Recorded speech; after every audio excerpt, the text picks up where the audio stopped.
ओम नमो भगवते वासुदेवाय।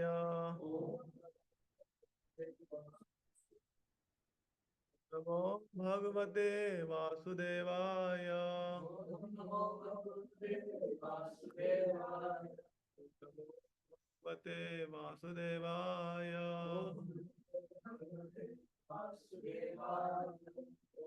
ज्ञानतिमिरन्धस्य ज्ञानाञ्जनशलाकया चक्षुरुन्मिलितं येन तस्मै श्रीगुरुवे नमः। श्रीचैतन्यमनोभीष्टं स्थापितं येन भूतले स्वयं रूपकदा मह्यं ददाति स्वपदान्तिकम्। वन्देऽहं श्रीगुरोः श्रीयुतापदकमलं श्रीगुरून् वैष्णवांश्च श्रीरूपं साग्रजातं सहगणानाथान्वितं तं सजीवं साद्वैतं सावधूतं पर्जनासहितं कृष्णचैतन्यदेवं श्रीराधा कृष्णपादां सहगणा ललिता श्रीविशाखान्वितांश्च नमां विष्णुपादाय कृष्णपृष्ठाय भूतले श्रीमते भक्तिवेदांत स्वामिनिधि नामिने। नमस्ते सरस्वते देवे गौरवाणी प्रचारिणि निर्विशेषा शून्यवादी पाश्चात्य देशतारिणि। नमो महावदन्याय कृष्ण प्रेम प्रदायते कृष्णाय कृष्ण चैतन्य नामने गौरदुषे नमः। हे कृष्ण करुणा सिंधु दीनबंधो जगत्पते गोपेश गोपिका कांता श्रीराधा कांता नमोस्तुते। तप्त कांचन गौरांगी राधे वृंदावनेश्वरी विश्वभानुसुते देवी प्रणमामि हरिप्रिये। वाञ्छाकल्पतरुभ्यश्च कृपा पतितानां पावनेभ्यो वैष्णवेभ्यो नमो नमः। जय श्री कृष्ण चैतन्य प्रभु नित्यानंद श्री अद्वैत गदाधर शिवासादि गौर भक्त वृंदा। हरे कृष्णा कृष्णा कृष्णा हरे हरे हरे राम हरे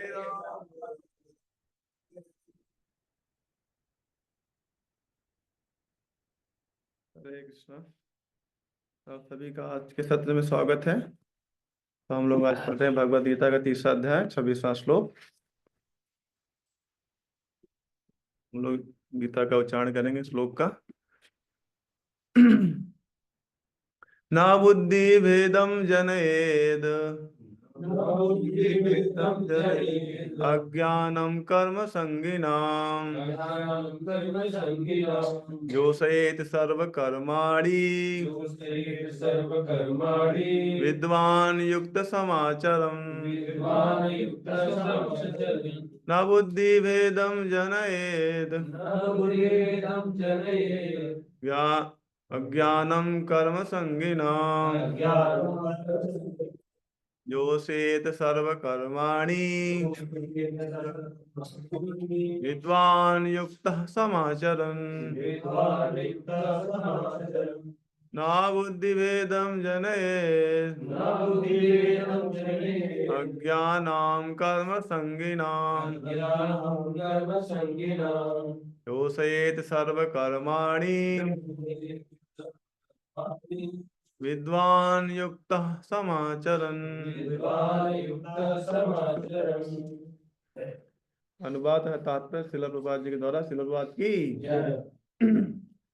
विद्वान व्यक्ति को चाहिए कि वह सकाम कर्मों में आसक्त अज्ञानी पुरुषों को कर्म करने से रोके नहीं, ताकि उनके मन विचलित ना हो, अपितु भक्ति भाव से कर्म करते हुए वह उन्हें सभी प्रकार के कार्यों में लगाए, जिससे कृष्ण भावना अमृत का क्रमिक विकास हो।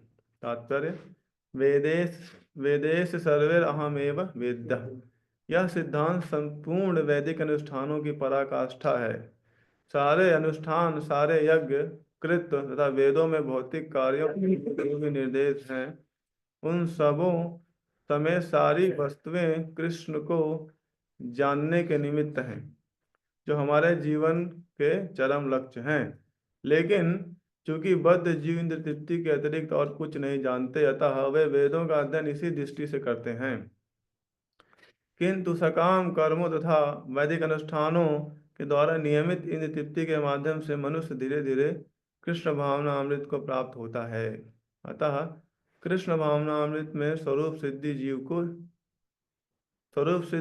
जीव को चाहिए कि अन्यों को अपना कार्य करने या समझने में बाधा ना पहुंचाए, अपितु उन्हें यह प्रदर्शित करे कि किस प्रकार सारे कर्म फल को कृष्ण की सेवा में समर्पित किया जा सकता है। कृष्ण भावना भावित विद्वान व्यक्ति इस तरह कार्य कर सकता है कि इंद्र तृप्ति के लिए कर्म करने वाले अज्ञानी पुरुष यह सीख ले कि किस तरह कार्य करना चाहिए और आचरण करना चाहिए। यद्यपि अज्ञानी पुरुष को उसके कार्यों में छेड़ना ठीक नहीं होता, परंतु यदि वह रंज भर भी कृष्ण भावना भावित है तो वह वैदिक विधियों की परवाह न करते हुए सीधे भगवान की सेवा में लग सकता है।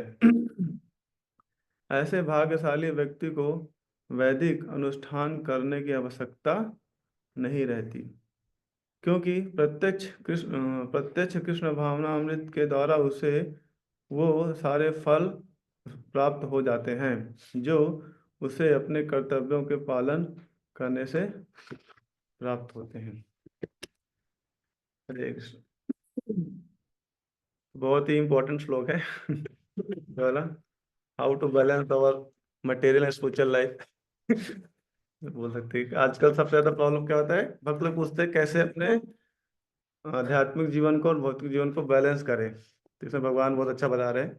जो पूरा सेक्शन ही है, जो 25, 26, 27, 28, 29, इसमें मेनली भगवान क्या बोल रहे हैं कि जो ज्ञानी व्यक्ति होता है उसको अपने उदाहरण के द्वारा लोगों को सिखाया कि कैसे कर्म करना है, कैसे हमको कर्म करते हुए भगवान की सेवा करना है, भक्ति में लगना है।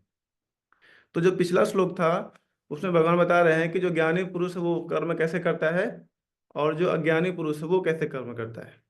तो जो ज्ञानी पुरुष है वो बिना कर्मों के जो फल है उसमें आसक्त हुए कार्य करता है, लेकिन जो अज्ञानी है वो क्या करता है, कर्म करता है लेकिन उससे आसक्त रहता है। ये बता रहे थे। लेकिन इस श्लोक में भगवान बता रहे हैं कि जो ज्ञानी पुरुष होता है वो अज्ञानी पुरुष से कैसे डील करे, कैसे उससे how to deal with that, मतलब उस जो व्यक्ति है उसे कैसे डील करे, कैसे उसका व्यवहार करे उसके साथ। तो ये भगवान बता रहे हैं। तो यहाँ पे भगवान बता रहे हैं कि हमको उसको सिखाना चाहिए कैसे हमको अपने उदाहरण के माध्यम से कैसे हमको जीवन को व्यतीत करना है, कर्मों को भगवान की, वो जो कर्मों का फल है उसको भगवान के अर्पित करते हुए, है ना। तो तो ये जो श्लोक है ना बुद्धिम जनयेत ज्ञानम कर्म संगिनाम जो एत सर्व कर्माणि विद्वान युक्त समाचरण। भगवान बोल रहे हैं कि विद्वान व्यक्ति को चाहिए कि वो वह सकाम कर्मों से आसक्त ज्ञानी पुरुष को कर्म करने से रोके नहीं। तो जो सकाम कर्मी कौन होते हैं, जो कर्मों से भी आसक्त होते हैं और जो उसका रिजल्ट है, कर्मों का जो फल है उससे भी आसक्त होते हैं, है ना, दोनों चीज आसक्त होते हैं। तो ऐसे व्यक्ति को उसको डिस्टर्ब नहीं करना चाहिए कि उसके पास जाके और वैराग्य का संदेश दे दे। ठीक है कि अरे जीवन में सब कुछ क्या है, कोई फायदा नहीं है सब करने से, केवल भगवान की सेवा करना ही मतलब जीवन का लक्ष्य है। तो आप सब कर्मों को त्याग कर भगवान की सेवा में लग जाइए। इससे क्या होगा, वो डिस्टर्ब हो जाएगा। जैसे एग्जाम्पल लेते हैं कि मान ली कोई व्यक्ति है ना, कोई कोई मतलब ज्ञानी व्यक्ति है, वो जाता है किसी व्यक्ति के पास जो दिन भर मेहनत कर रहा है, लगा हुआ है अपने परिवार का भरण पोषण करने में, है ना। मान ली कोई किसान है, किसान वो दिन भर अपना खेत जोत रहा है, उसको बेच रहा है, चीज़ों को सब कुछ कर रहा है। उसके पास आप जाइए और बोलिए आप इतना अच्छा काम में लगे हुए हैं, आप किस लिए कर रहे हैं ये सब चीज़। तो बोले अपने परिवार का भरण पोषण करने के लिए कर रहे हैं उनका, ताकि पैसा कमा के उनको देखभाल करें, उनके जरूरतों को पूरा करें। तो वो एकदम अब उस स्थिति में इतना वो लिप्त है उस चीज में, अगर उसको जाके बोलेंगे, वैराग्य संदेश देंगे कि भाई तुम कर्म को छोड़कर कर्म संन्यास ले लो या ज्ञान योग पे आ जाओ, तो क्या वो कर पाएगा?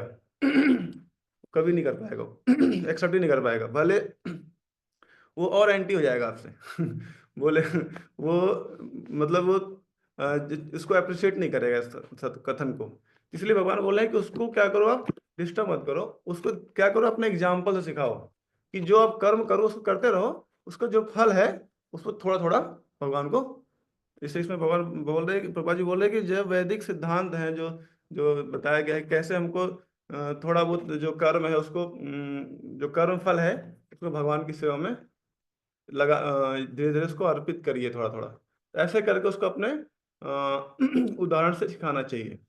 तो ऐसा करके बोल रहे हैं। लेकिन इसमें देखेंगे प्रभुपाद जी आगे भी तात्पर्य में बोल रहे हैं कि ठीक है, लेकिन अगर कोई व्यक्ति है उसके पास अगर रंच मात्र भी कृष्ण भावना भावित है, आगे लिखा यद्यपि, तात्पर्य में भी आता है, यद्यपि अज्ञानी पुरुष को उसके कार्य से छेड़ना ठीक नहीं, परंतु यदि वह रंच भर भी कृष्ण भावना भावित है तो वह वैदिक विधियों की परवाह ना करके सीधे भगवान की सेवा में लग सकता है ना। तो मतलब कि अगर तो यहाँ पे थोड़ा हम लोग देखेंगे तीन क्या बोलते हैं उसको, तीन शब्द हैं जो हमको समझना पड़ेगा।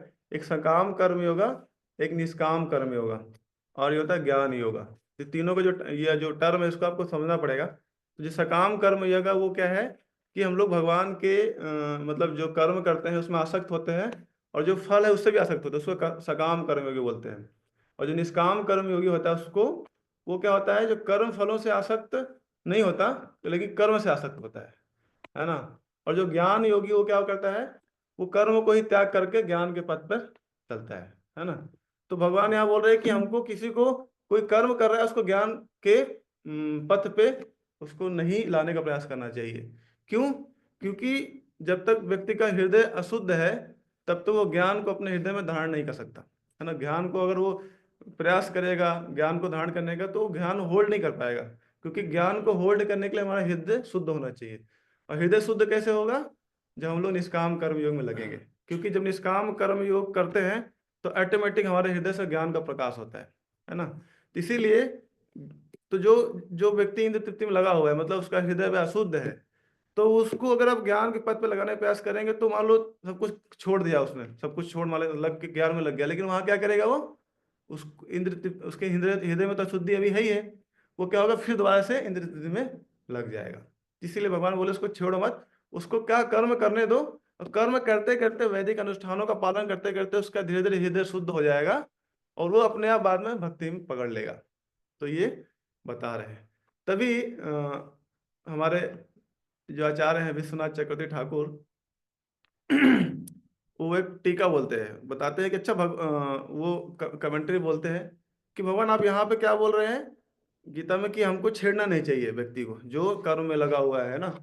तो लेकिन आपने भागवतम में तो बोला हुआ है कि हमको तो भागवतम श्लोक आता है, स्वयं निश्रेयसम विद्वान चा वक्त ज्ञा कर्म ही, ये आता है 6वें स्कंद के 9वें अध्याय है, 50वां श्लोक है। उसमें बताते भगवान बताते हैं, स्वयं निश्चयम विद्वानम ना वक्त यज्ञ कर्म ही ना रति रोगणो पथ्य वांछितो अपि भीष्म अक्तमः। उसे बताते हैं कि भगवान आप तो बोले हैं भागवतम में कि हमको, मैं पढ़ता हूँ translation, a pure devotee who is fully accomplish in science of devotional service will never instruct a foolish person to engage in fruitive activities for material enjoyment. तो बता लें जो कोई भक्त है, भगवान का भक्त है जो भक्ति में लगा हुआ है, वो कभी भी किसी व्यक्ति को जो सकाम कर्म में लगने के लिए नहीं बोलेगा कि भाई तुम इंद्र तृप्ति में लगे रहो, है ना। जैसे कोई भक्त है वो दूसरे व्यक्ति को क्यों बोलेगा भाई तुम ऐसे सकाम कर्म में लगो और इंद्र तृप्ति करते रहो। नहीं, जो भक्त होता है वो क्या करेगा, ऐसा नहीं बोलेगा, उसको क्या बोलेगा, उसको भक्ति देगा। Not not to speak of helping him in such activity. तो एग्जाम्पल क्या दे रहे हैं, such a devotee like experience physician who never encourage a patient to eat food injurious to his health even if patient is desired it। जिस प्रकार एक वैद्य होता है वो कभी अपने पेशेंट को यही नहीं बताएगा, जैसे किसी को डायबिटीज हो गया है तो जो वैद्य है कभी उसको नहीं बोलेगा कि आप चीनी या स्वीट खाते रहो, उसको बोलेगा भाई स्वीट मत खाओ। इसी प्रकार जो कोई व्यक्ति है इन तृप्ति में लगा हुआ है ना, भौतिक जो भौतिक जगत में फंसा हुआ है, तो भक्त है उसको कभी नहीं बोलेगा भाई तुम इसी में पड़े रहो, इसी में पड़े रहो, कुछ मत करो। वो क्या है, उसको निकालने का प्रयास करेगा, क्योंकि भक्त के जो हृदय by by nature they are very compassionate. वो सोचेगा कि ये जो कृष्ण, जो भगवान की भक्ति का जो आनंद है इसको नहीं मिल रहा है, इसको भी भगवान की भक्ति में लगाने का प्रयास करेगा वो। उसको ऐसा नहीं कि छोड़ देगा, ठीक है तुम कर्म करते रहो, इंद्र प्रीति करते रहो और इस संसार में जन्म और मृत्यु में फंसे रहो, ऐसा कभी नहीं सोचेगा। लेकिन आप यहाँ पे क्या बोल रहे हैं कि हमको डिस्टर्ब मत करो, उसको उसको करने दो, जो कर रहा है इंद्र स्तुति करने दो। तो दोनों स्टेटमेंट कॉन्ट्राडिक्ट हो रहा है। तो भगवान यहाँ पे बोल रहे हैं अरे समझने का प्रयास करो, इसमें मैं बोल रहा हूँ कि इसको कर्म से ज्ञान प्लेटफॉर्म पे नहीं लेके आना है। तो मैं बोला 3 टर्म है समझना पड़ेगा, ज्ञान और कर्म योग दोनों इंपॉर्टेंट है। तो यहाँ भगवान जो बोल रहे हैं इस भगवत गीता में, कोई व्यक्ति कर्म में लगा हुआ है ना, कर्म सकाम कर्म में लगा हुआ है, उसको सकाम कर्म छुड़वा के ज्ञान वाले प्लेटफॉर्म पे नहीं लेके आना है। क्योंकि तो जो ज्ञान वाला जो प्लेटफॉर्म है उसको कर्म संन्यास से बोलते हैं। वो प्लेटफॉर्म क्या होता है कि आदमी सब कुछ छोड़कर केवल ज्ञान या ध्यान में जाके जंगल में बिना किसी कर्म के वो बैठा रहता है, और वो अलग अलग ध्यान करता है ना, कुछ कुछ भी कर्म नहीं करता है। तो वो ज्ञान का प्लेटफॉर्म, ज्ञान का अनुचरण करता है, वो कोई प्रैक्टिकल काम नहीं करता है। तो उसको बोलते हैं कर्म संन्यास, उसने कर्म से संन्यास ले लिया है। तो भगवान बोले मैं ये बोल रहा हूँ कि किसी कर्म योग, कर्म है, कर्म कर रहा है व्यक्ति, कर्म योग से उसको ज्ञान योग में मत ले घसीटो, ऑलरेडी वो उससे क्या होगा, वो डिस्टर्ब हो जाएगा। लेकिन यहाँ पे मैं क्या बोलूँ भागवतम में कि कोई कर्म में लगा हुआ है, सकाम कर्म में लगा, उसको भक्ति में ला सकते हैं। क्योंकि भक्ति एक ऐसा प्रोसेस है जिसमें आपको आपका हृदय शुद्ध है या अशुद्ध है वो मैटर नहीं करता है। भक्ति इतना प्रबल है, इतनी प्रबला है भक्ति कि कोई व्यक्ति अगर उसका हृदय अशुद्ध हो ना, क्यों भी ना, क्यों मतलब मान लो उसका हृदय शुद्ध है, फिर भी उसको आप भक्ति में ला सकते हैं, उसको उसको भक्ति का संदेश आप दे सकते हैं। तो ये मैं बोल रहा हूँ ऐसा करके, वो नहीं बोल रहा हूँ मैं। तो भगवान ऐसा उसको क्लियर करते हैं कि ये स्टेटमेंट वो अलग कंटेक्स्ट में चल रहा है, ये अलग कंटेक्स्ट में चल रहा है। तो फिर आगे विश्वनाथ ठाकुर भी एग्जाम्पल देते हैं कि कैसे कोई अगर व्यक्ति इन तृप्ति में लगा हुआ है, लेकिन जैसे ही वो भक्ति में लग जाता है, भक्ति में आता है, तो कैसे वो सब कुछ छोड़ सकता है, इन तृप्ति तुरंत छोड़ सकता है। तो आगे श्लोक बताते हैं, 11वें स्कंद के 20वां श्लोक है, 20वें अध्याय का 9वां श्लोक है। उसमें बताते हैं तावत कर्माणि कुर्वीता नानिर्वद्येत यावता मत कथा श्रवण आदौ वा श्रद्धा यावन जायते। तो बोल रहे हैं as long as one is not satisfied by fruitive activities and has not awaken his taste for devotional service by shravanam kirtan Vishnu, one has to act according to regulatory principle और वैदिक इंजंक्शन। तो कोई व्यक्ति फ्रूटिव एक्ट में लगा हुआ है, लेकिन जैसे उसको कोई भक्ति का, है ना, जैसे भक्ति का अंग है श्रवणम कीर्तनम, कोई अगर भक्ति में लग गया तो तुरंत वो चाहे तो छोड़ सकता है, ये जो फ्रूटिव एक्टिविटीज है उसको छोड़ सकता है, अगर भक्ति में उसको हल्का भी फेथ आ गया। तो जो देखिए जो वैष्णव होते हैं बाई नेचर बहुत ही कंपैशनेट होते हैं, है ना। तो आप देखेंगे कि कैसे हम लोग प्रभुपाद जी भी गए वेस्ट में, तो उन्होंने पिचिंग स्टार्ट किया, तो वेस्ट में देखिए सब लोग लगे थे इन तृप्ति में, है ना। सब लोग अपने अपने कोई अलग अलग कोई जो हिप्पीज थे और बड़े बड़े बड़े बिजनेसमैन थे, इवन साइंटिस्ट थे, सब लोग अपने कर्म में, सकाम कर्म में या भोग में लगे हुए थे। लेकिन जो भक्त वो गए, अगर भगवान के इस कथन को प्रभुपाद जी मानते हैं कि ठीक है डिस्टर्ब नहीं करना, उनको लगे तो रहने दो, तो प्रीचिंग होता ही नहीं। प्रभुपाद जी गए और वहां पे सीधा उनके हृदय में भ्रम पैदा कर दिया, अरे तुम जो कर रहे हो ये क्या है, माया है। जैसे हमारे हेनरी अल्फ्रेड फोर्ड है, उनके पास गए, तो पहले ही मीटिंग में पहुंचे, बोले कि where your grandfather Henry Ford. तो वो तुरंत जो ऐसा स्टेटमेंट था, तो वो हाँ बोले हाँ सही बात, प्रभा जी टेलिंग राइट कि my grand father Henry Ford he has done so much. उन्होंने कितना कुछ किया, इतना बड़ा एम्पायर खड़ा कर दिया, फोर्ड इंडस्ट्री बड़ा खड़ा कर दिया, लेकिन अभी वो कहाँ गए। तो पूरा उसका वो हो गया, क्या बोलते हैं, पूरा रील चल गया बैकग्राउंड पूरा उसको, ही जो उनका जो पूरा जो what is the reality of the life उस तुरंत सामने आ गया कि जीवन का सत्य क्या है। तो तुरंत प्रभुपाद जी को सरेंडर कर दिए। तब देखिए जो अल्फ्रेड फोर्ड थे, कितना बड़ा उनका एम्पायर था, पूरा सब कुछ, इतनी बड़ी कंपनी उन्हें खोल रखी थी, इतना सारा बिजनेस में सब पैसा कमा रहे थे सब कुछ। लेकिन प्रभुपाद जी ने उनको भी क्योंकि प्रभुपाद जी ने उनको भक्ति का संदेश देकर उनको भी खींच लिया भक्ति में। अभी देखिए पूरा जो बड़ा टेम्पल आ रहा है हमारा टीओपी, वो पूरा देखा जाए तो अमरीश महाराज इसको लीड कर ले रहे हैं, पूरा उसको बना रहे हैं। तो ये, और दूसरा एग्जाम्पल आता है जॉर्ज हैरिसन का। जॉर्ज हैरिसन का आता है कि कैसे वो भी कितने सक्सेसफुल पर्सन थे, इतने फेमस थे वो, है ना, और इंद्र लगे थे उसमें, लेकिन प्रभुपाद जी ने उनको भी भक्त बना दिया, उनको भी भगवान की सेवा में लगा दिया, है ना, तो वो भी भगवान का प्रचार करने लगे। उसके बाद जब वो इस्कॉन के टच में आए, प्रभुपाद जी कॉन्टेक्ट में आए, उसके बाद वो सारे सॉन्ग, पहले फिल्मी सॉन्ग गाते थे, फिर बाद में कृष्णा सॉन्ग गाने लगे। ओ माय स्वीट लॉर्ड, ऐसा कर बहुत सारे सॉन्ग गाए उन्होंने। उसके बाद कहते हैं पूरे विश्व में भक्ति का एक क्रांति फैला जॉर्ज हरिसन के बाद। तो एक बार मैं लेक्चर सुन रहा था परम राधा स्वामी महाराज को, उसमें बता रहे थे कि वो एक क्लास दे रहे थे फॉरेन में ऑडियंस को, तो उसमें से वो पूछे कि कितने लोग इसमें से जॉर्ज हरिसन का गाना सुन के भक्त बने हैं, तो उसमें से 90% लोग हाथ उठाए कि सब लोग कि उन्होंने जॉर्ज हरिसन का सॉन्ग सुन के भक्त बने, इतना ज्यादा उन्होंने सेवा किया। तो प्रभुपाद जी ने बस उनकी जो श्रद्धा थी उनके हृदय में, वो श्रद्धा उन्होंने उनको ट्रांसफर कर दी भक्तों को, ऐसा है। तो यहाँ पे जैसा विश्वनाथ चक्रधारी बोल रहा है कि हमको करना चाहिए, डिस्टर्ब करना चाहिए। अगर आपको लगता है कि मैं लोगों को, मेरे अंदर योग्यता है, मैं लोगों को भक्ति प्रदान कर सकता हूँ, लोगों के हृदय में भक्ति का जो श्रद्धा है उसको उत्पन्न कर सकता हूँ, तो हमको जाके लोगों को डिस्टर्ब करना चाहिए, उनको बोलना चाहिए तुम क्या कर रहे हो, तुम भक्ति में लगो। ऐसा। और भागवतम में एक एग्जाम्पल और आता है कि कैसे 11वां स्कंद है, उसमें 11वां चैप्टर, उसमें बताते हैं धर्मान संत यजा वा सर्वान माँ भजते सा तू सत्तमा।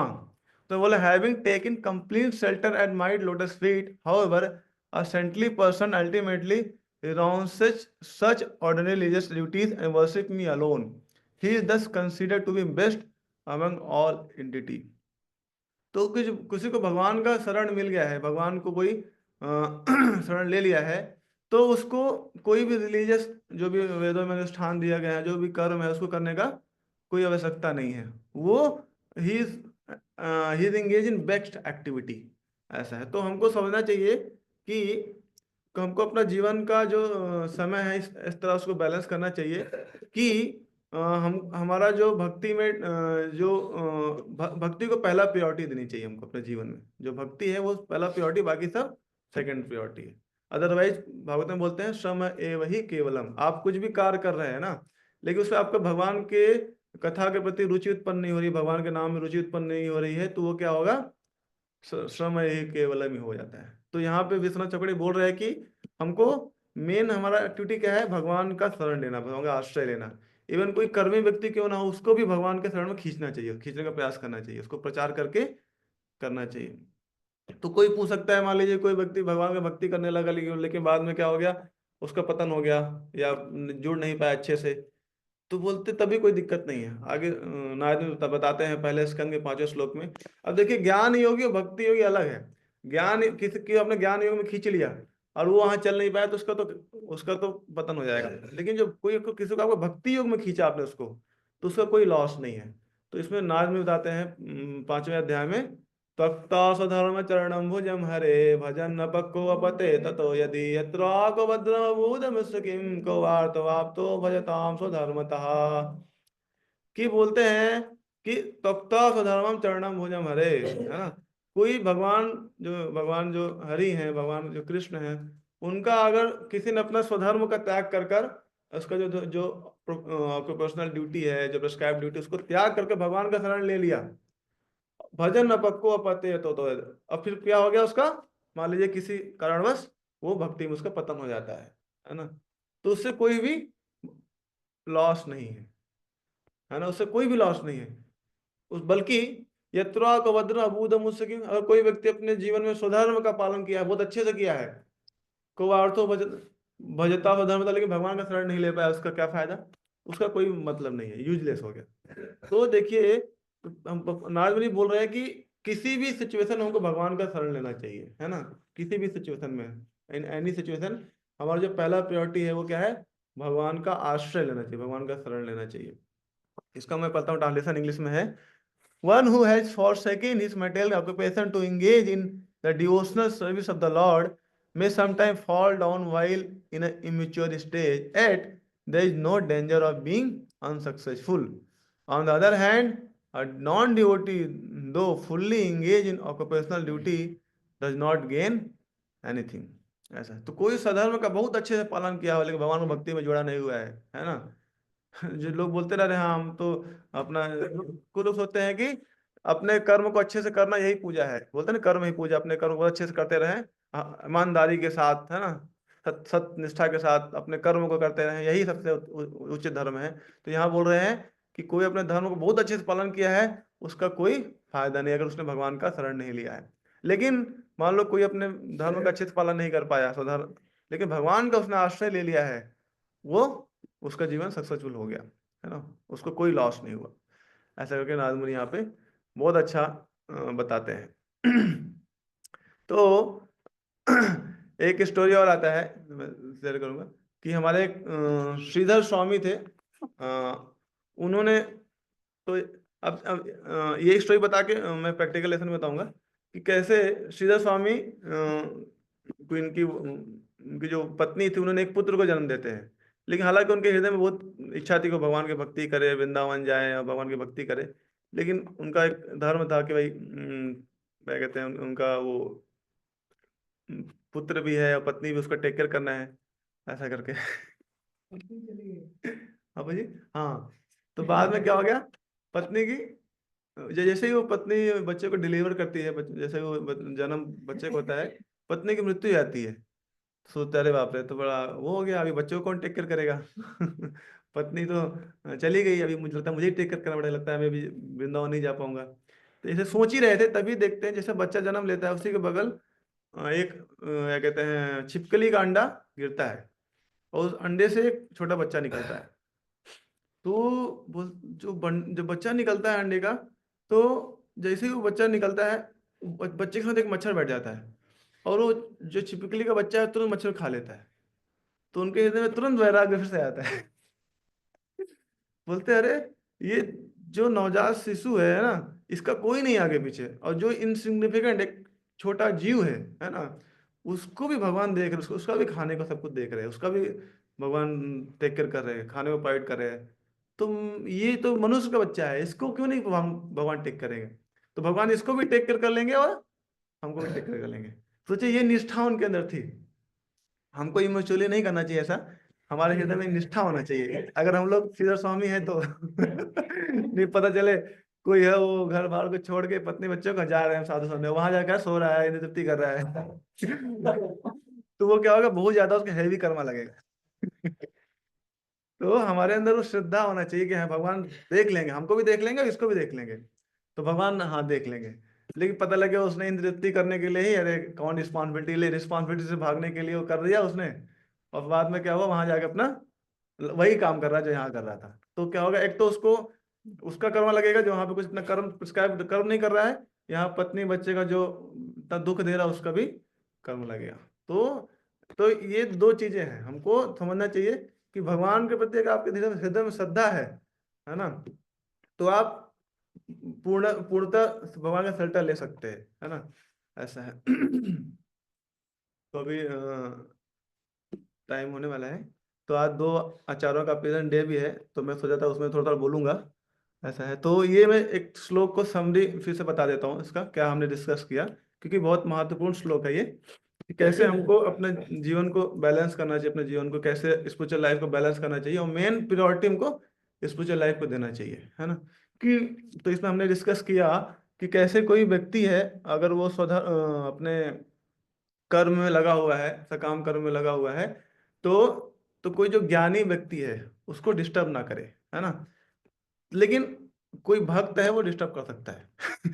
लेकिन वो बशर्ते भक्त के अंदर इतनी पोटेंसी है, श्रद्धा है कि उसको कन्वर्ट कर सकता है, उसको भक्ति में, उसको वापस मैं कहते हैं भक्ति में उसको ला सकता है, तो वो आप जाके डिस्टर्ब कर सकते हैं। तो यहाँ पे कुछ प्रैक्टिकल एप्लीकेशन में बोला डिस्कस करेंगे। तो यहाँ पे कृपा जी बोलते हैं कि प्रीचिंग बहुत इंपॉर्टेंट, इसीलिए भक्तों को जाना चाहिए और प्रचार करना चाहिए, है ना। तो प्रचार कैसे कर सकते हैं, बहुत सिंपल है, लोगों को जाके कार्ड दीजिए, हरे कृष्णा वाला कार्ड दीजिए और बोलिए आप लोग चैंटिंग करिए। जैसे इवन हमारे चैतन्य महाप्रभु नित्यानंद वही बोलते थे, जा रहे देखो तारे को कृष्णोपदेश, है ना। तो उनको जाके बोलते थे आप भगवान का नाम लीजिए, बस उनको कार्ड दीजिए, भगवान का नाम लीजिए, है ना। तो अगर कोई व्यक्ति है जो नाम नहीं ले पा रहा है या नाम नहीं लेने के इच्छुक है, तो उसको प्रसाद दीजिए, क्योंकि आजकल तो प्रसाद सब लोग ले लेंगे, तो हम हमेशा अपने साथ कुछ प्रसाद कैरी करना चाहिए। और उनको प्रसाद देना चाहिए। कुछ कुछ जो जो जिनको भी आप लोग मिलते हैं, सब्जी वाले से मिलते हैं, फ्रूट वाले से मिलते हैं, किसी वेंडर से मिलते हैं, सबको हमको प्रसाद देना चाहिए और बोलना चाहिए आप हरे कृष्ण जपिए। ऐसा करके उससे क्या होगा, उनकी अज्ञान सुकृति बढ़ेगी। हमको लगे यार इससे क्या होगा, लेकिन ऐसा नहीं हो। एक बार उसने हरे कृष्णा बोल दिया और प्रसाद ले लिया, उसकी बहुत ज्यादा सुकृति बढ़ जाती है उस चीज में, तो वो बहुत जल्दी भक्ति में आ जाएगा। ऐसा है। और भी तरीके हैं, जैसे अपने घर में हाउस प्रोग्राम आप करा सकते हैं। हाउस प्रोग्राम करा के लोगों को बुला सकते हैं वहाँ पे, है ना, और उनको कोई भक्त लोग मंदिर से जाके वहाँ पे प्रोग्राम देंगे और उससे वो लोग भी भक्त बनेंगे, है ना। तो ऐसा करके बहुत सारे हम लोग प्रीचिंग करेंगे। तो प्रीचिंग करना मतलब उनके जो भौतिक जीवन में आप इंटरफेयर कर रहे हैं, और उनको उनका जो उनकी जो इंद्रिय तृप्ति का जो प्लान है उसको तोड़कर और उनको भक्ति में लाने का प्रयास कर रहे हैं। तो ये तब तरीके हैं प्रचार के। हाउस प्रोग्राम करके, या लोगों से जिनके आप डेली मिलते हैं, दूध वाला आता है उसको प्रसाद दीजिए, उसको हरे कृष्ण जपिए। जो सब्जी वाले के पास, फ्रूट वाले के पास, हमको प्रयास करना चाहिए डेली हम 100 लोग को हरे कृष्ण जपवाएंगे। ऐसा करके कोई टारगेट रख के लोगों को देना चाहिए। तो ऐसे हम लोग पीछे बढ़ जाएगा बहुत, है ना, तो भगवान भी पसंद हो जाएंगे। तो आज जैसे दो आचारों का आई थिंक एक का आविर्भाव है। हाँ, तो हमारे जो शिला जगन्नाथ दास बाबा जी महाराज हैं उनका तिरुभाव तिथि है। और रसिकानंद पंडित जो उनका भी आज तिरुभाव तिथि है। तो थोड़ा थोड़ा हम लोग 5 मिनट में उनके बारे में सुनेंगे। तो जैसा कि जानते हैं आप, जगन्नाथ दास बाबा जी महाराज, उनके प्रति मंत्र है गौर आविर्भाव्यस्तम सज्जना निर्दिष्टा सज्जना प्रिया वैष्णवा सार्वभौमासी जगन्नाथाय ते नमः। तो जो जगन्नाथ दास बाबा जी महाराज थे, वो जनरली वृंदावन में रहे, फिर बाद में नवद्वीप में भी रहे हैं। तो उनको हमारे जो भक्ति विनोद ठाकुर हैं उनको वैष्णव सार्वभौम बोलते थे, कि सारे वैष्णव के मेन उनको बताते थे। तो वो इतने महान वैष्णव थे, उनका इतना धाम के प्रति रुचि था। और वो हमेशा धाम में ही रहते थे, हमेशा वृंदावन में रहे या आपके मायापुर में रहे हैं। तो उसका एक बहुत अच्छा पास टाइम आता है, कैसे जो उनका जो धाम वासियों के प्रति बहुत ही उनका सम्मान था। एक बार क्या हुआ, हम क्योंकि बहुत कम टाइम है तो हम लोग 2-3 चीजें देखेंगे मेन में। तो एक बार क्या हुआ, हमारे जो जगन्नाथ दास बाबा महाराज थे, वो प्रसाद पाते थे, उनके पास एक ब्रास का प्लेट था, पीतल का, वो प्रसाद पाते थे उससे। तभी मायापुर नवद्वीप में, वहीं जो चैतन्य महाप्रभु जहाँ पे वो है योगपीठ, वहीं पे एक वो था, छोटा सा पपी पपी डॉग, वो भी आके उनके प्लेट में प्रसाद पाता था साथ में। और हमारे जो जगन्नाथ दास बाबा जी महाराज है उनको रोकते नहीं थे, कि आप ऐसे 1 दिन हुआ, 2 दिन हुआ, 3 दिन हुआ। तो उनका एक सर्वेंट था, उसको बोलते बिहारी। तो बिहारी एक दिन देखा कि अरे ये पपी डॉग उनके साथ भोजन ले रहा है, तो उसने क्या किया, डांट के भगा दिया। तो जगन्नाथ दादाजी महाराज बोले कि अगले दिन जब तक वो पपी नहीं आएगा तब तक मैं भोजन नहीं करूंगा। तो इतना उनके हृदय में जो धामवासी, इवन कुछ डॉग है उसके प्रति सम्मान था। ऐसा था। तो एक बार क्या हुआ, एक उनको कुछ डोनेशन मिला, कुछ पैसे का। उन्होंने क्या किया, बहुत सारे रसगुल्ले बनवाए वाइट वाले, और बोले कि सारे जितने भी गाय हैं धाम में सबको बंटवा दीजिए। तो सारे गायों को रसगुल्ला बंटवा दिया, और बोले कि किसी भी सहजिया, जो सहजिया लोग हैं जो भगवान को बहुत सहज रहते उनको एक भी मत देना। केवल जो गाय उनको देना बस। ऐसा करके जगन्नाथ दादा जी महाराज, और उनकी एज 120 साल के थे वो, मतलब कि इतने बूढ़े थे वो, कि उनकी जो पलकें हैं वो उठाने के लिए हाथ हाथ एक व्यक्ति को हाथ करके इसे खोलना पड़ता था, तब जाके वो अपने पलकों को उठा सकते थे। और जो उनका बिहारी था उनको टोकरी से लेके उनको परिक्रमा लगवाता था, जो भी वृंदावन के जो मायापुर का धाम विचरण करवाते थे। तो उनका बहुत बड़ा योगदान है चैतन्य महाप्रभु का जो बर्थ प्लेस को खोजने के लिए भी। एक बार क्या हुआ, जब भक्तिविनोद ठाकुर है उन्होंने भगवान चैतन्य महाप्रभु के जो बर्थ प्लेस, क्योंकि पहले था कि गंगा जी के उस पार सब लोग बोलते हैं चैतन्य महाप्रभु बर्थ प्लेस है, लेकिन जो शास्त्रों में जो प्रमाण आता था कि जो गंगा जी है उसके ईस्टर्न साइड में उनका प्लेस था। लेकिन कुछ लोग बोले नहीं, गंगा जी में ही है, अभी गंगा जी उसको डुबा दी है तो विलुप्त हो गया, ऐसे अलग अलग मानना था। तो क्लियर नहीं था कि चैतन्य महाप्रभु का आविर्भाव जो स्थान है योग पीठ वो कहाँ पे है। तब उन्होंने बहुत रिसर्च किया। तो जनरली हर जगह जो भी जितने भी उस समय टाइम के जो भी ग्रंथ थे उसमें ये आ रहा था कि गंगा जी के ईस्ट साइड में चैतन्य महाप्रभु का जन्म स्थान है। तब उन्होंने एक जगह देखा कि कुछ मुस्लिम थे वहां पे उनकी जमीन थी, लेकिन वहां पे तुलसी बहुत उगी हो रहती थी, तुलसी बहुत उगती थी।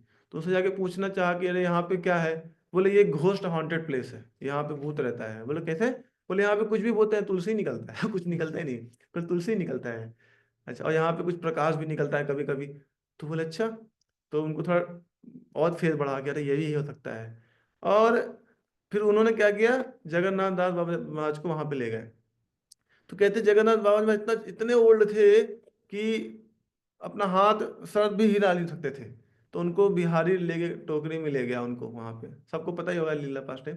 जैसे ही जगन्नाथ दास बाबा वहां पहुंचे उस प्लेस पे, तभी वो टोकरी से कूद गए और बोलने लगे, गौरांगा गौरांगा यही मोरा गौरा जन्म स्थान, यही मोरा गौरा जन्म स्थान। ऐसा करके उन्होंने, जो मतलब देख भी नहीं पाते थे, जो चल भी नहीं पाते थे, वो पूरा उठ के हरि बोल करके कूदने लगे। तो भक्तिनाथ ठाकुर को प्रूव हो गया कि यही चैतन्य महाप्रभु का जन्म स्थान है। तो फिर वहां से हम लोग जो जाते हैं योग पीठ, तो वो तब से जो वो प्रमाणित हो गया कि यहीं पे चैतन्य महाप्रभु का योग पीठ है। उसके बाद में फिर जब वो मंदिर बन रहा था, तो वहां पे एक डीटी निकली। तो दूसरा प्रमाण निकला वो, जो डीटी जगन्नाथ मिश्र जो पूजा करते थे। डीटी का नाम था, छोटी डीटी थी। उनका नाम मुझे याद नहीं आ रहा, अनंत वासुदेव नाम था आई थिंक उनका। अनंत वासुदेव नाम है, छोटी डीटी है लॉर्ड विष्णु की। वो वहां से निकली। तो अभी भी आप टेम्पल जाएंगे योगपीठ में, छोटी डीटी वहां पर रखी हुई है। तो वो डीटी जगन्नाथ मिश्र द्वारा पूजित है, और उसी स्थान से निकली थी वो। तो ये दूसरा प्रमाण था कि यहीं पे जगन्नाथ मिश्रा और सची माता रहती थी। तो वहां से प्रूव हो गया कि कहते हैं ये चैतन्य महाप्रभु का जन्म स्थान है। इसीलिए जो प्रणति मंत्र है जगन्नाथ दास बाबा महाराज का, उनका क्या है, गौर आविर्भाव भूमि स्तम निर्दिष्टा सज्जना प्रिया वैष्णव सार्वभौमासी जगन्नाथ है ते नमः। ऐसा करके। ऐसे ही हमारे जो दूसरे आचार्य हैं उनका सुनेंगे 5 मिनट, रसिकानंद पंडित। तो उनका बहुत अमेजिंग पास टाइम आता है। जो रसिकानंद पंडित थे वो श्यामानंद प्रभु के डिसाइपल थे। आप सबको पता है श्यामानंद पंडित जो जो राधा रानी ने जिनको हृदय से राधा श्याम सुंदर डिटीज दी थी। जो अभी वृंदावन जाएंगे तो उसमें एक टेम्पल है श्री राधा श्याम सुंदर। उसमें एक डीटी है छोटी सी, जिसमें जो श्रीमती राधा रानी के हृदय से प्रकाशित हुई हैं। और वो उन्होंने श्यामानंद पंडित को गिफ्ट की थी वो डिटीज। तो उन्हीं के डिसाइपल थे रसिकानंद पंडित। तो जो रसिकानंद पंडित का जो जन्म स्थान है वो रोहिणी नामक गांव में हुआ था। रोहिणी वहाँ पे एक गांव वहाँ पे हुआ था। उनके पिताजी का नाम था अच्युत देव, और उनके माता का नाम भवानी था। तो जब वो, हालांकि उनको कोई संतान नहीं हो रहा था उनको कोई, लेकिन बहुत ही प्रार्थना करने से जगन्नाथ जी का प्रार्थना किया उन्होंने। तो जगन्नाथ जी की कृपा से उनको एक संतान हुआ, ऐसा करके। तो फिर जो रसिकानंद पंडित थे वो बचपन से ही ये कहते हैं हमेशा बहुत ही अलग ही उनका नेचर था। उनका बॉडी श्याम वर्ण का था, है ना। और बहुत ही अलग नेचर, हमेशा भक्ति में लगे रहते थे, भगवान की भक्ति में। और बचपन से ही वो अपना एक गुरु ढूंढ रहे थे हमेशा। हृदय में उनका एक इच्छा थी कि मुझे कोई मास्टर मिले जो मुझे गाइड करे। और हमेशा दिन रात बस सोचते रहते कौन कौन है मेरा गुरु, कौन है मेरा गुरु। तभी उनको स्वप्न आता है, श्यामानंद पंडित स्वयं आते हैं। और श्यामानंद पंडित आते हैं, उनके हृदय प्रकाश बोलते हैं कि मैं आपको कल शाम को कल सुबह के समय मैं आपके पास आऊँगा, मैं ही आपका गुरु हूँ। ऐसा करके उनका उनको दर्शन देते हैं सपने में। और तब से उनके हृदय में और जो व्याकुलता बढ़ जाती है अपने गुरु के प्रति। और वो श्यामानंद श्यामानंद को चैंटिंग करने लगते हैं, श्यामानंद श्यामानंद ऐसा रात भर चैंटिंग करते हैं, चैंटिंग करते करते सो जाते हैं। जब सुबह होती है तो देखते हैं कि एक व्यक्ति हैं जो बहुत ही प्रकाशित उनको अपने को डिसाइपल के साथ आ रहे हैं। तभी देखते हैं उनके मुख से श्री चैतन्य महाप्रभु श्री नित्यानंद को ऐसा निकल रहा है। तो उनको जब देखते हैं तो उनके जाके सामने जाके दंड प्रणाम करते हैं, और श्यामानंद पे उनको गले लगा लेते हैं। ऐसा करके दोनों का भेंट हो जाता है, और उनको दीक्षा दे देते हैं सर, उनको एक्सेप्ट करते हैं अपने डिसाइपल के रूप में एक्सेप्ट कर लेते हैं सच का रसिकानंद पंडित को। और उसके बाद कुछ दिन बाद उनके साथ रहते हैं। फिर बाद में रसिकानंद पंडित उनके साथ ही विचरण करने लगते हैं, उनके साथ घूमने लगते हैं पूरे अलग अलग तीर्थ स्थानों पे, उनसे शिक्षा प्राप्त करते हैं। फिर बाद में उनको आदेश देते हैं श्यामानंद पंडित कि आप भी प्रचार करिए। तो इतने इतने प्रभावी प्रचारक थे रसिकानंद पंडित थे वो, कि इतने सारे लोगों को भक्त बनाया, इतने सारे राजाओं को भक्त बना दिया। स्पेशली वो बहुत सारे मुस्लिमों को भी उन्होंने भक्त बनाने में वो बहुत फेमस है। बहुत सारे मुस्लिम को उन्होंने भक्त बनाया। तो जब ये प्रचार कर रहे थे तो कुछ मुस्लिम उनसे एनविस एनविस हो गए, अरे ये हमारे जो मुस्लिम उनको ही भक्त बना रहे हैं। तभी एक जो मुस्लिम राजा था उसने क्या किया, एक हाथी को भेजा, बहुत ही खतरनाक जंगली हाथी था, उनको मारने के लिए भेजा। ऐसा करके तो रसिकानंद पंडित के पास आया वो हाथी उनको मारने के लिए। तो रसिकानंद पंडित उनसे बोले, उनको बोले हरि बोल गौरांगा ऐसा करके बोले। तो जो हाथी था उनको प्रणाम करने लगा उनको मारने जगह उनको प्रणाम करने लगा। उन्होंने हाथी का भी नाम गोपाल करके दीक्षा दे दिया उसको भी हाथी भी उनका भक्त बन गया, वो भी जाके लोगों को प्रणाम करता था ऐसा करके, वो भी चैंटिंग करने लगा नित्यानंद गौरांगा। उसने हाथी को भी भक्त बना दिया उन्होंने इतना ज्यादा प्रभाव उनके अंदर था। ऐसा करके वो पूरे बहुत ज्यादा प्रभावशील हो गए थे, पूरा प्रचार करने लगे थे। और फिर बाद में एक बार जंगल में जा रहे थे, उनको दो शेर मिले उनको, उन पर अटैक करना चाहे। तो शेर को भी उन्होंने बोला चैंट हरे कृष्ण गौरांगा नित्यानंद। उस शेर भी डांस करने लगे, हरे हरे कृष्ण बोलने लगे, चंडी करने लगे। तो शेर भी भक्त बन गए। तो ये वैष्णव का देखिए क्या कहते हैं नेचर होता है। तो आप देखिए ये श्लोक काफी जो हमने आज लिया, और काफी इससे मैच भी करता है कि भौतिकवादी को छोड़ो, इन जो इन तिथे लगे हुए ये जानवर लोग जिनका कोई अधिकार ही नहीं है भक्ति करने का, उनको भी भक्त लोग भक्त बना देते हैं तो ये किसका पावर है, ये भक्ति का पावर है, भक्ति शक्ति। तो हमको भी क्या है कि बहुत अच्छे से भक्ति करना चाहिए, ताकि हमारे अंदर भक्ति का शक्ति आए और हम लोग भी लोगों को प्रभावित कर सके। वो भक्ति शक्ति कैसे आएगा, उसके जैसे गुरु का आदेश उसको हम बहुत अच्छे से पालन करेंगे। जैसे पापा जी ने हमको मॉर्निंग प्रोग्राम दिया है, मॉर्निंग प्रोग्राम को बहुत अच्छे से हम लोग पालन करेंगे, है ना। मॉर्निंग प्रोग्राम में जो मंगल आरती होता है, जो जप होता है, जप को बहुत ही इंटेंसली करेंगे, जप को भगवान को पुकारेंगे। और जो भागवतम क्लास उसमें डेली अटेंडेंस, कहते हैं भागवतम क्लास डेली कोई अटेंड ही कर रहा है, उसी से बहुत ज्यादा उसको पुण्य मिल जाता है, भक्ति सुकृति मिल जाती है। और कोई अगर कहते हैं सुन ले अच्छे से उसका कहना ही क्या है। तो ऐसा कर भागवतम कोई करेगा उसके बाद, तो ये मॉर्निंग प्रोग्राम हो गया। और जो शास्त्र का अध्ययन है, जो प्रभुपाद जी की किताबें हैं, डेली कोई रेगुलर वे में अगर पढ़ रहा है, तो इससे क्या होगा, उसको बहुत ही भक्ति का शक्ति मिलेगा ऐसा करके भक्ति का शक्ति मिलेगा, और वो लोगों को भी भक्ति दे पाएगा। तो बहुत बहुत धन्यवाद, हमने ये देखा आज शॉर्ट टाइम में बहुत सारी चीजें। हम्म। तो कल हम अगला श्लोक देखेंगे। ग्रंथराज श्रीमद् भगवद गीता की।